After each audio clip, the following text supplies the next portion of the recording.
Rakia turned her head towards me and smiled. The voice that spoke was not hers. She whispered, "I'll be back." Then she walked into the forest and the shadows swallowed her whole. For years, no one spoke of Rakia. The village elders forbade it. Her hut was left untouched, rotting under the sun. But I never forgot. I had seen her, heard her voice, and I knew she was not gone. I needed to know what happened, so I went to the one person who might have answers. Nana Adisa, the oldest woman in the village.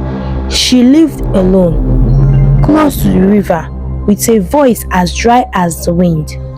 When I spoke Rakiya'S name, she went silent. Then after a long time, she spoke. She carries the burden of the first daughters, Nana Adisa said. I frowned. What does she mean? Then she told me the story. Long ago, before our village stood, there was a woman named Ese. She was beautiful, just like Rakiya, and men from all lands sought her hand, but she loved no one. One night in anger, a man betrayed her. He forced himself upon her, took what was not his to take. She fled to the forest broken, lost and bleeding.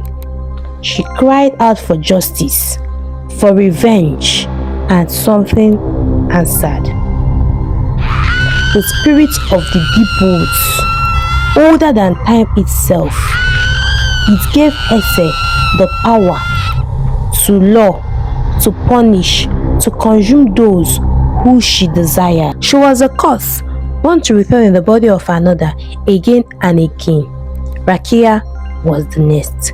She never knew until the 5 men came for her. The moment they tried to take her, the curse awoke and the spirit took control. It was never her choice. But what happened to Ese? I asked. Nana Adise answered. She tried to break the curse. She searched for a way, but the spirit doesn't let go easily. I left that night troubled. What if Rakiya came back? Was there a way to save her? Years passed. I grew older, but I never stopped listening for her. Then one night, it began with a whisper on the wind. Then strange footprints appeared in the dirt, too deep and too long. The animals covered. The men felt restless and uneasy, and the women was afraid. Then one night, I saw her. She stood at the edge of the village, waiting. Her eyes were black voice, her skin shadowed like the forest, but something was different.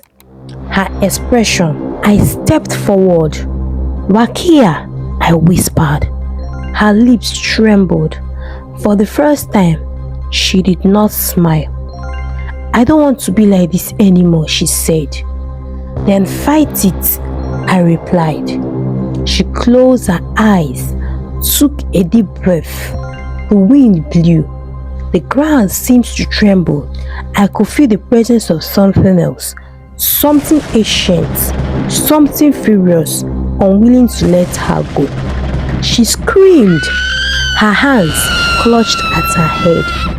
I don't know how long it lasted, maybe seconds, maybe hours. Then suddenly it stopped. The air went still. The night was silent, and Rakiya collapsed to the ground. I ran to her, my hands shaking. Her skin was warm. Her breathing was heavy but steady. Her eyes, when they opened, was no longer black voice. They were brown, deep, and human. Tears spilled down her face. For the first time in centuries, the curse was broken, and Rakiya was free. Don't forget to subscribe. Meet you in the next story.